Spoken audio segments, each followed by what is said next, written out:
Hello, writers and storytellers. Welcome to my channel. Today, we're diving into one of the biggest challenges in world building: how to share all that amazing backstory without boring your readers. If you're new here, my name is Rochelle. I have been a freelance editor for novels for about 10 years, and I'm excited to share one of the ways that you can add depth to your story world and weave in some backstory without boring your readers.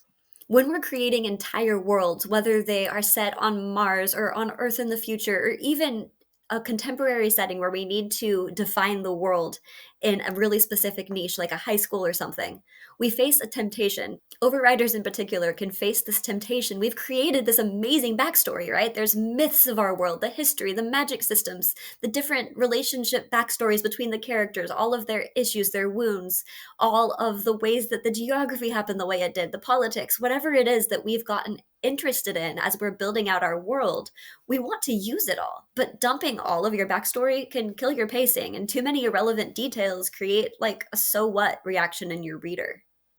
Readers care about the current story first and the world second, even if we are delighted by our world first. But the trick isn't to avoid backstory. In fact, I was an underwriter to begin with, trying to only write what was relevant to the story in the moment, and that didn't work either. It's important to know your world well, and then to weave it in naturally where it matters to the story, or with just enough time to set it up so that when it matters, we've already heard it. Maybe you could write 200,000 words of backstory alone, like Tolkien did, that you think is awesome. You want to use all of it. It's so interesting the way that this world happened, right?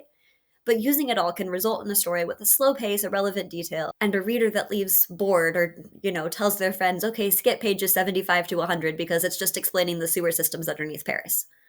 But as the author, knowing all of it is amazing. Let's go ahead and look at an example here. Why does the forest just stop here? In Monin, forests taper out. There's no harsh line between the trees in a desert. Do they not teach you the folly of Sir Zondan in Monin? Never heard of it. It's like history lesson meets bedtime story in Rogap. Sir Zondan makes a request of a fairy, one thing led to another, and boom, the whole forest town of Poggle was destroyed, wasteland in minutes. Archaeologists found some of the remains when I was 14. Anyway, 2 days walk from now, we'll be back in the forest again, and we need to hurry. This place is quite literally cursed. Notice that this is actually backstory. We have it on the page, but the character speaking it goes through it quickly. When you know the story well, you'll know which details to share, which ones the character cares about, which ones her companion will most want to know, and what's most relevant to the situation they're facing right now at the edge of this desert in the middle of a forest. Imagine if she had told the whole story instead of just the parts that were relevant to her, stopped the whole thing to do the once upon a time bedtime story. It would be just like a bedtime story. It would lull your reader to sleep. The pacing would have slowed. We would have lost the focus on what matters. What matters in this little example is they have to cross this wasteland, and it's literally cursed. However, just even having knowledge that the Rogapians knew this bedtime story and that this character has seen archaeological evidence that it's true brings depth and interest to the crossing of the wasteland now. This backstory now adds tension rather than depleting it because the details important to the character are the ones shared rather than all of it. This example brings us to what not to do. Writing, as you know, Bob. The conversation between the Rogapian and the Mononian wouldn't have worked if they were both from Rogap, because there would be no need to talk about the fairy tale. They both would have heard it from the time they were young. However, it still is tempting as the author to get that story to the reader, right? It could go something like this. It's so weird how the forest just stops here. Well, you know what they say in The Folly of Sir Zondan. Oh, right. Sir Zondan made a request of a fairy. One thing led to another, and boom, the whole forest town of Poggle was destroyed, wasteland in minutes. Archaeologists found some of the remains when I was 14. Anyway, we need to hurry. This place is quite literally cursed. I changed very few words here, but there's so much less tension when the information wasn't new. You know is the key problem with the example that I just gave. That's how, as you know, Bob got its name.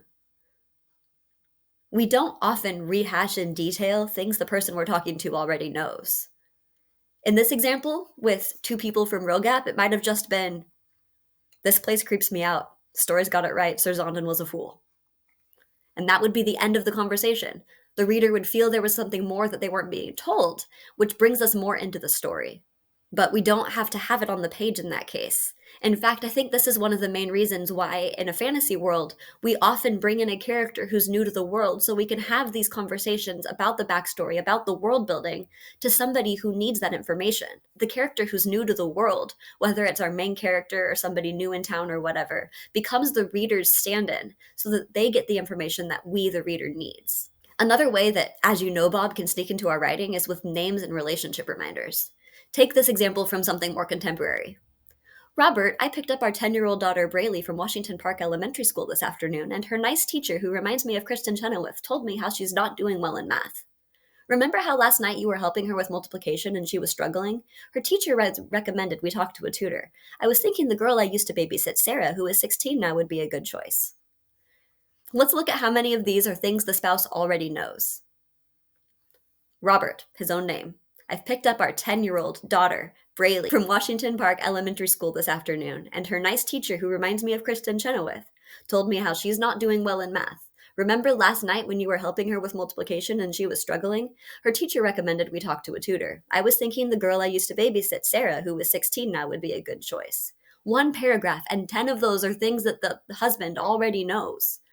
If this conversation were to really happen, it would be more like, hey, Miss Polk stopped me on the way out the door today and said Braylee needs a math tutor. I was thinking we could bring Sarah over. What's the going rate for tutor these days? So how do you share necessary information naturally? Here are a few ideas. Create situations where characters genuinely need to explain things. Use characters from different backgrounds or knowledge levels. Let readers discover through observation instead of explanation. Trust your reader. Let them be smart. They love figuring things out. Reveal information only when it becomes relevant to the plot, and show the impact of your world's history rather than explaining it.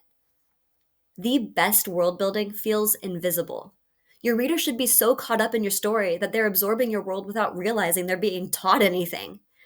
Remember, it's important to know as much as possible about your world, but only share what matters to the characters in the moment.